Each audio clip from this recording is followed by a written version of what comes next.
All right, here we are. We're going to finish up book 10, 11, and 12 of Meditations. This, like I said before, is kind of a lot of the same that we see in the rest of the meditations. I will say, I feel like as the book has gone on, Marcus has really emphasized his spiritual aspects of his belief system a lot more.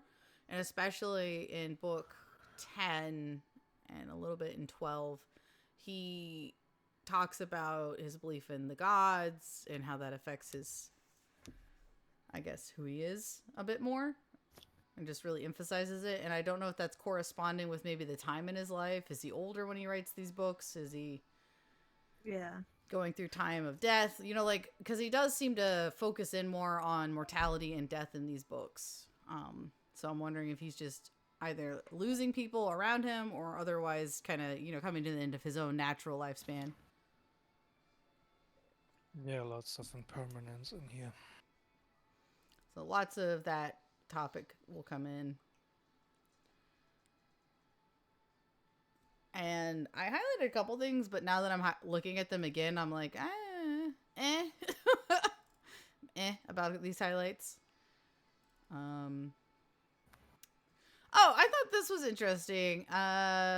He hit on this, I think, in earlier books as well, but he reiterates this principle of like work to deserve the honor of certain titles of glory and stuff, but you can't demand them from people or work because you want them. You know what I mean? And so I like the concept of just doing the right. It seems to boil down to doing the right thing because it's the right thing, not because you're going to get accolades, but be the kind of person who would get accolades. Yeah, that Be is. worthy, don't be entitled, maybe? Yeah, pretty much. Yeah, be worthy, don't be entitled. That's a great way to sum it up. I thought this was a cute little one because it overlaps with my own belief system just a touch. When will you relish simplicity? When gravity? When will you be able to understand everything, to pronounce upon its nature and its place in the universe? Um, it just kind of seems to be like this question of like, we'll never accept that. I don't know. I just kind of, it was a nice little series of questions. Obviously, I'm always focused in when something talks about anxiety personally, because goodness gracious, I borrow worry from the future all the time. It is one of my weaknesses I work on in my meditation and my practice, is not doing that. um, and he touches on that a bit here, and then he talks about some other stuff. And he even touches on like, how do you start your day? Are you worried about your neighbor's business and how people are living their lives? Yeah, and he also reiterates that if people do bad things, it's because they're ignorant and they don't know any better. Right. Like, it's because they're ignorant and they don't know any better. Sorry, my baby is giving me the side eye. Like, what are you talking about? And yeah. Oh, I thought this was a little weird. He says, consider what a humble figure people make when they are eating or sleeping. But then when they put on lordly airs and strut about or grow angry and abuse their inferiors from an altitude. And yet how many little masters did they lately cringe to? How mean was their salary? What a sorry condition will they come to in a short time? To me, 19 feels like we're all beholden to our human needs of eating and sleeping. In the end, we're all kind of the same. And when you're like sacrificing your life to work, to make money and stuff, you're no better than anyone else. Is kind of a little bit how I was reading 19.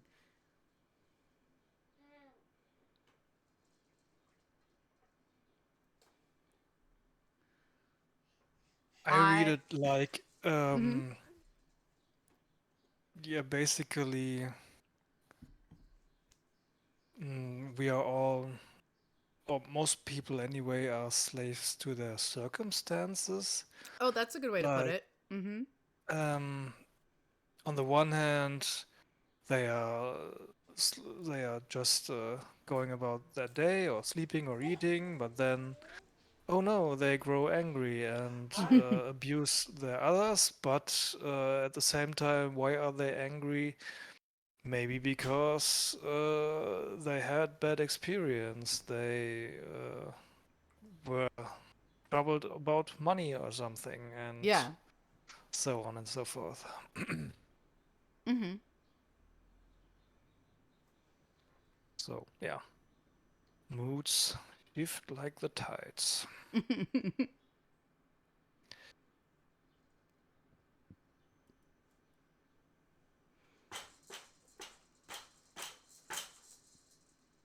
I think he hits on this topic again and again in the whole book, like the throughout meditations.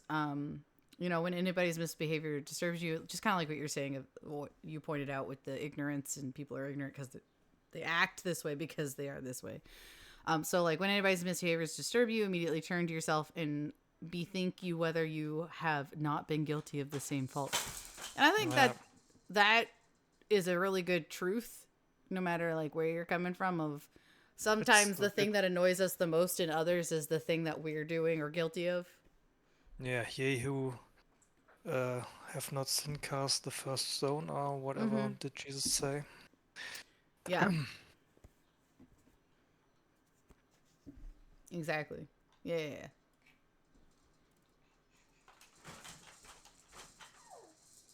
I didn't fully get this at the time of reading.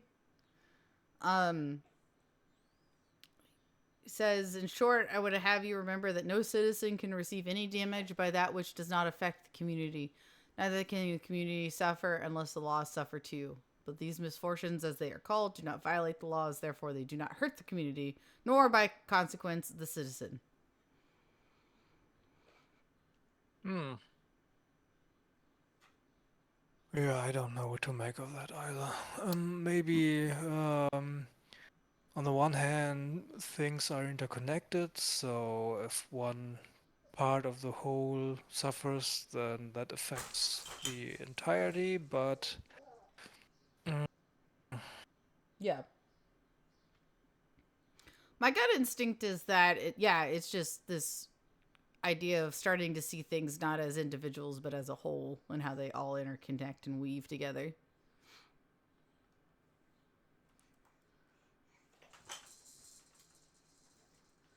Um I just liked this line. It was kind of a nice little line. For as when a man has an easy death, the soul slides gently out of the body, so you must walk off handsomely and bid the world adieu without regret. yeah. So this is where he really starts talking about that mortality and the, the ephemeral nature, I think. Come here, sadness. Okay, there we go. Ugh. Sad baby. Yum. Um, and that leads us to the end of that chapter. Um, I must pause shortly and change my baby's poopy diaper.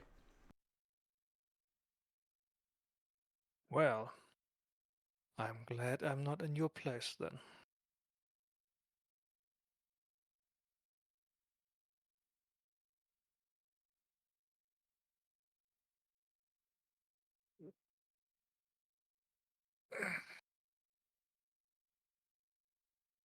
So, Lee, how are you today? It's going okay. It's been a little bit, feels hectic lately. Like a lot of, more things going on now that it's getting warmer out here, and a lot of demands from a lot of people, Oh, you know. So I feel very like it would be nice to not have to do so many things, but also like, I don't know, it's important to spend time with family and do a lot of these things. So there's that, but it just feels like, oh, there's not enough just like relaxing time, you know? oh. And that every time we want to be outside, and then instead we end up like cooped up inside, kind of crowded and yeah. So, I have returned with a fresh, clean baby. all right, those are good. Yeah. The best kind of baby. All right. Book 11. Talks about the soul. A lot.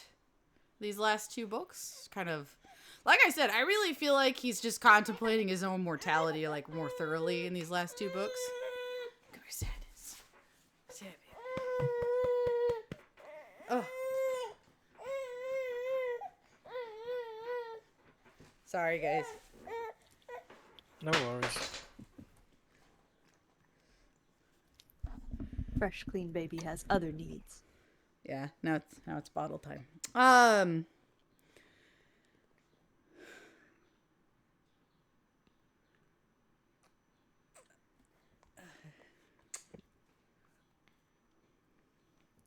So the passage that you highlighted is really about that when you find desires arise for something, if you really analyze the object of your desire, you will come to basically the emptiness of it, and that may alleviate your desire towards it. Yep. You don't want those desires to inhibit you, so think it out too hard, and then you'll dislike it. Like if I think about how much my baby drools, it gets really gross.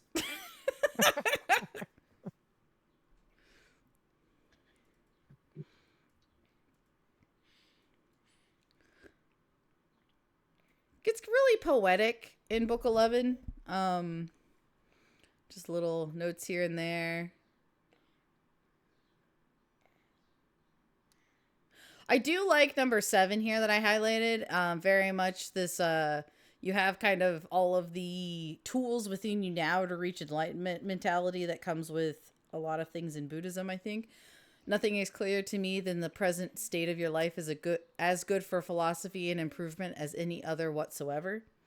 That you don't need to be in special circumstances. You don't need to wait till things are perfect. You're in a place already to improve yourself or to reach these, And I states mean, of being. as we may or may not have learned, in particular, the times that are stressful and challenging are often the best teachers. Yeah. Or can be great times for introspection and growth. Yeah, it's never too early, never too late. Right now's the time to do it. No time like the present, he also says that in some place. Mm-hmm.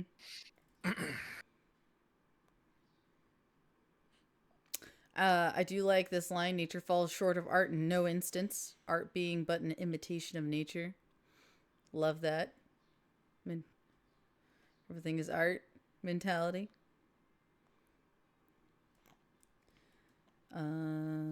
Lots of soul talk. I thought this was interesting. For as no soul is voluntarily deprived of truth, so nobody would offend against good manners if they were rightly aware of it. And so I think it just connects back to that same thing we've seen over and over again that you were talking about, Ben, of like ignorant people going to act with ignorance, right? And so that pointing out if they had the truth, if they had the knowledge, they're not going to act like the way they do. The way they do. Yeah, I think you pretty much said almost literally the same thing word for word in an earlier chapter. Mm-hmm. They just lack the tools. If they had them, they would use them. Well. Didn't highlight anything here. People do not pretend to teach others to write and read till they have been taught themselves. This rule holds much more of life. Oh, yeah.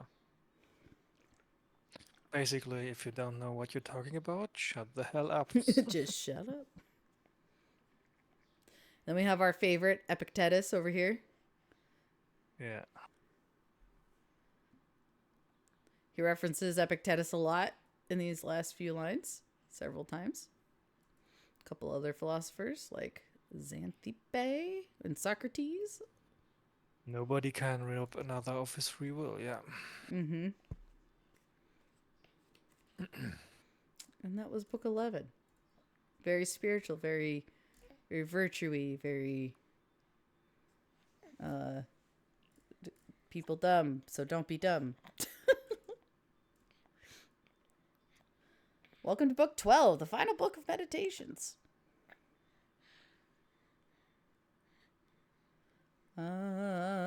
He really hits on his belief in God in this one. And he's like, why do I talk about that?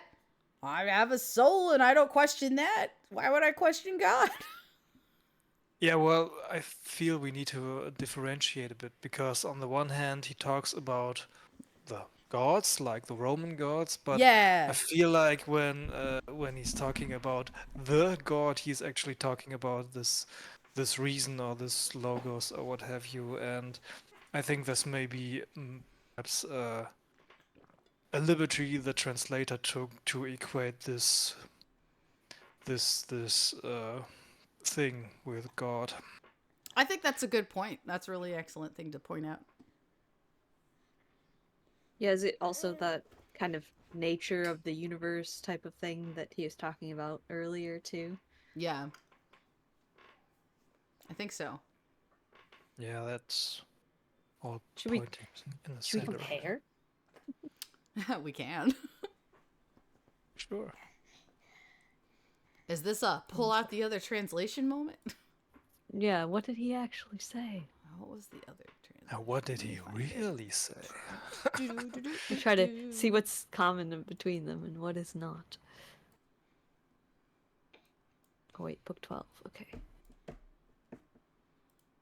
Is that number 2?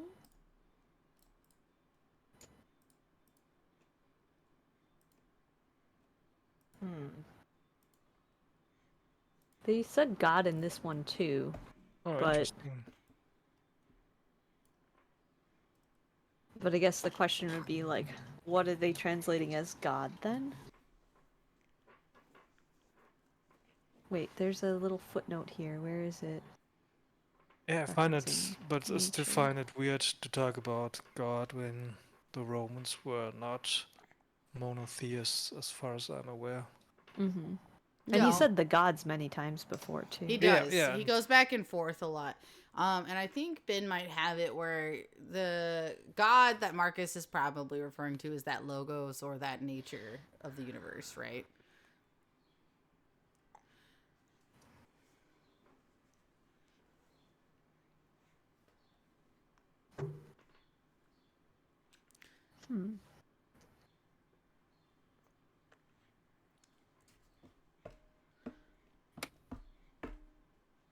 I do like this line here, the way this person has translated it.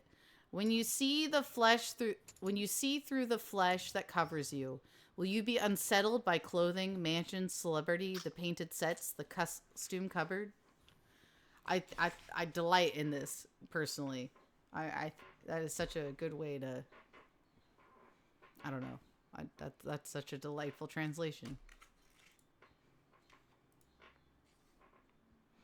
And you seeing through the makeup and the stage makeup and the actors.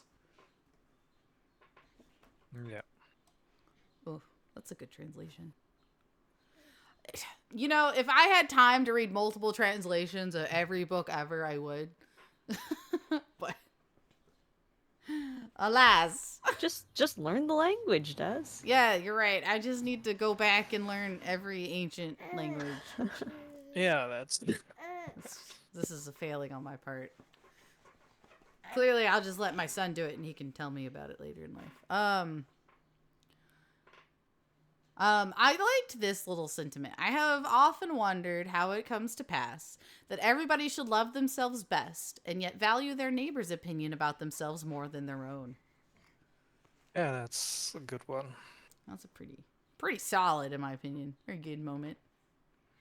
Very good, Speaks Marcus. to universal insecurity, perhaps. Yeah. Tale as old as time, apparently. Hmm. Nothing new under the sun when it comes to anxiety for us Oh humans. yeah, nothing new under the sun. That's also a topic that he repeats. Mm-hmm. All things that are occurring have occurred in Yep. similar ways before. Only, I think he says something like, "The play is the same, but the actors change." Oh, Yep. That's an yeah, absolute. Yeah, that's definitely a sentiment he goes on a few times. and he's right in that. I agree with him. Here, take this baby. You missed a poopy diaper. Oh, I missed a poopy I know, you're diaper. That's devastated. so sad.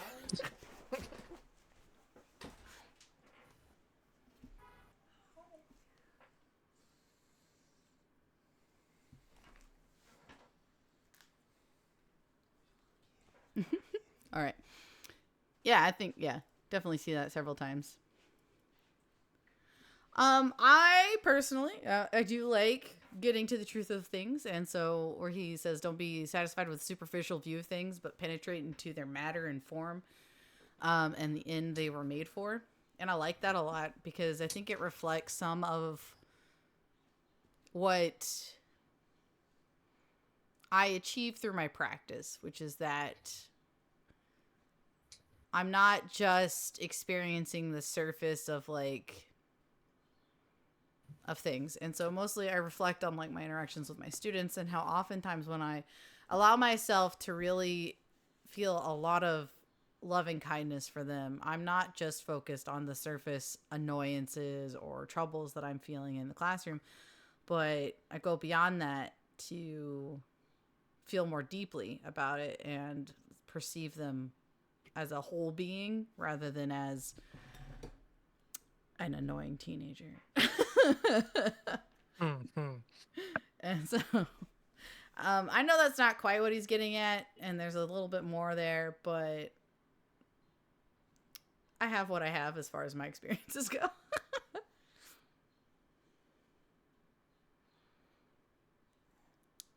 He does once again hit on that you should have some amount of self discipline and not let your impulses dictate how you live your life. Um, hits I like interesting. The translator here hits again on perceiving ourselves as this puppet in wire machinations and not letting them like dance us about. I think is interesting. Um, I don't. I don't know. It's just interesting. I wish I had. What I really wish is I had more historical context for like what's going on in Marcus's life. Why is he writing these things? What's going on that is inspiring some of these thoughts? Because I feel like a little more context of what's going on around him might clarify some of these random thoughts. Like I see a continuity in his philosophy, but some of these sayings just kind of don't. I don't know.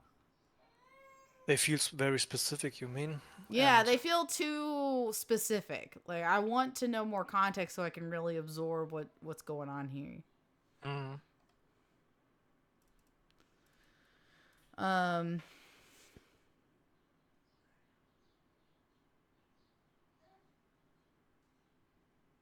trying to decide. Seems like there's Mhm. a lot about reminding himself and I mean, I guess whoever abstract he's speaking to, that the nature of humanity is somewhat divine. Like, Yeah. although we often give in to all of these uh the vices and such, like we are giving into our passions and we have impulses and Mhm. they're very commonplace. There's something in us, in our intellect, and in the way that we connect with each other, that we have the potential to create something so much more than that, Mhm. and more than other animals, that we should, having that potential, that it's kind of our duty to strive for it.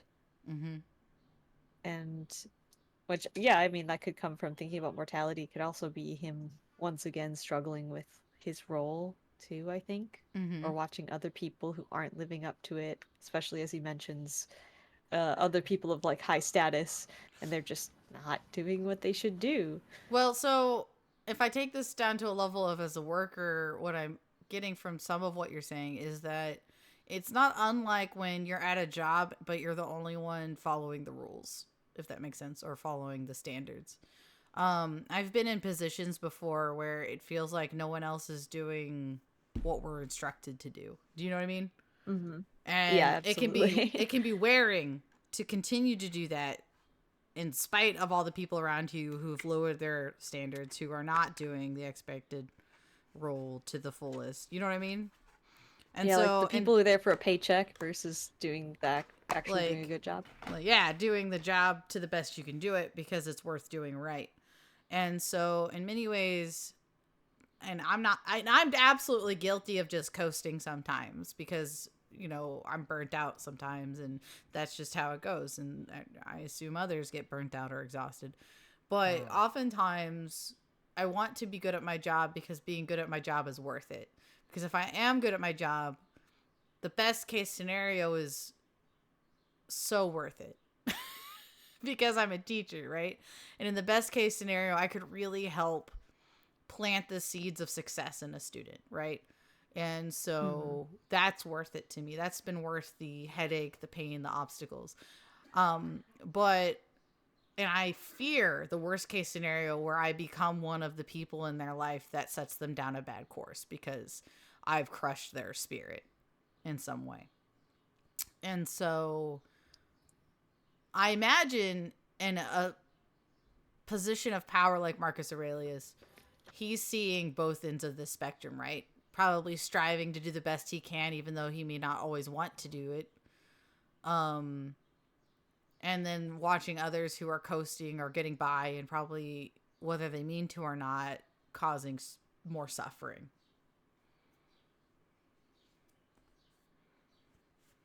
Yeah.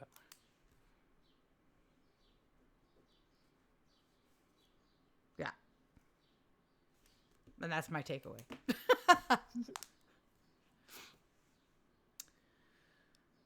This is the end of meditations. I honestly don't have a ton to say. Yep, this is the final pages.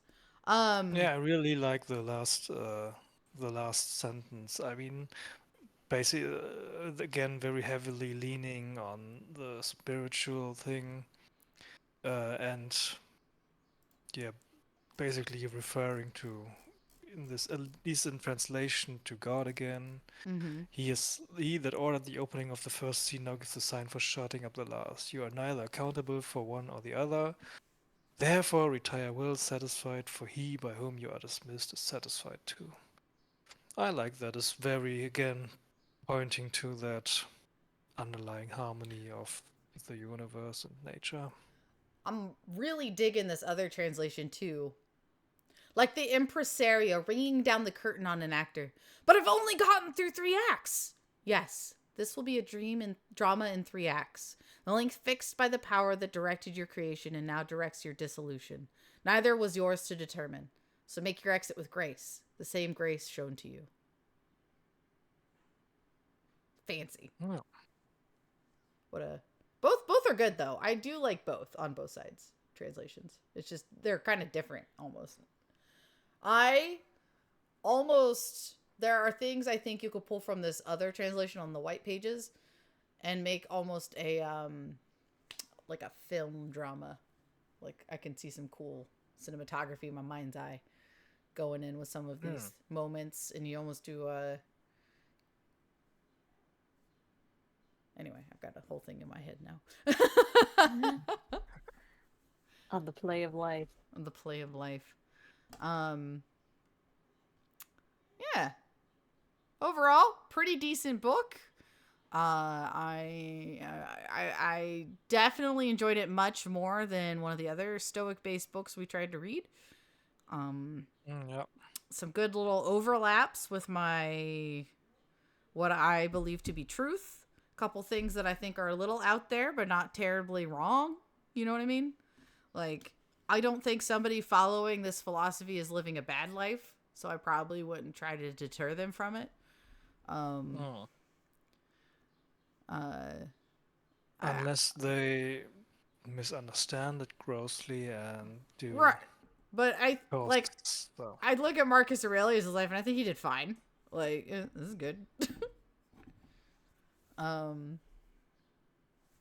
but generally, I would say I like the book. This translation's all right. There are things to be said that are superior about the other translation for sure. And then is that the one you were reading, Lee? Was it this translation? No, I have a third one cut. You have a third one. Yeah. Yeah. So we have so many translations going on here. I saw that other one you had up as well, but it was Yeah. kind of weirdly simple and direct in a Yeah. Didn't we say that it kind of sounds like when you sum up Yeah, it a was like a statement summary that he made in a joke, Mhm. but it was like that's how they What if I published it. wrote that as my book? Yeah. Okay. All right, Gregory Hayes. Not And maybe sometimes harsher than it was originally intended, I think, based on these other two translations. So yeah. So man, I don't know what I would do for somebody interested in reading the meditations, right? Because there's such different meaning coming out of these various translations. It's wild in some cases. Yeah. For the most part, I think you get the same vibe all throughout, but just certain sentences really like read so different across the translations. yeah, I think this other one that I have pulled up, I think they did a really nice job with largely keeping the spirit of the original, I'll say the original one we were reading. Mm-hmm. But it's worded in like a more inspiring sounding way, I guess, or like a more sometimes it makes a little more sense. Mm-hmm. But then there are some lines that going, oh, the best one was in the one, in this sorry. The best one was in this one that you have pulled up still. Yeah. We'll read all three and go, well, yep, this one was the best one, and gets at the point in the Mm-hmm. least roundabout or least confusing kind of way, where it's giving enough detail, but not such a roundabout way that we can't understand what it's about anymore. Right. You don't get lost, I think, too much in the thoughts or the wordiness. Yeah, And there some are a of few it that where are a you little do get strange, lost, though. I'm like feeling like maybe that really is just how Marcus talked, though. Like how roundabout and circular is the original writing, Yeah, because this one I have, it is also pretty wordy most of the time. It seems like the numbers are each around the same length, but some of the specific words that they've chosen are slightly like Yeah. more cohesive, I guess. Like the number as a whole will make more sense sometimes. A couple of times I felt like what are they actually talking about here? Like, what is the actual complaint? Mm-hmm. Or where is this coming from? And then when I read it on this one, sometimes it seems to make a little bit more sense. Like, oh, okay, this is about this issue. I can imagine how he might have come by this particular thing and had this thought, right? Yeah. But yeah, I don't know either to say one is better than another one, or I guess I'm kind of curious what like some philosophy professors might assign and why. And if there are other translations as well, I mean, I'm sure there are many in all of the years. Because Mm-hmm. this one was from the 1800s, so it would have probably been like, we're using also our modes of communication to convey this in the best way to the people of the time, which isn't necessarily the best for the people of this time. Oh. What strikes me as interesting is that this was translated from Greek. I would have expected Marcus Aurelius to write in Latin. Mm-hmm. That is just a little an aside, which surprised me. Mm-hmm.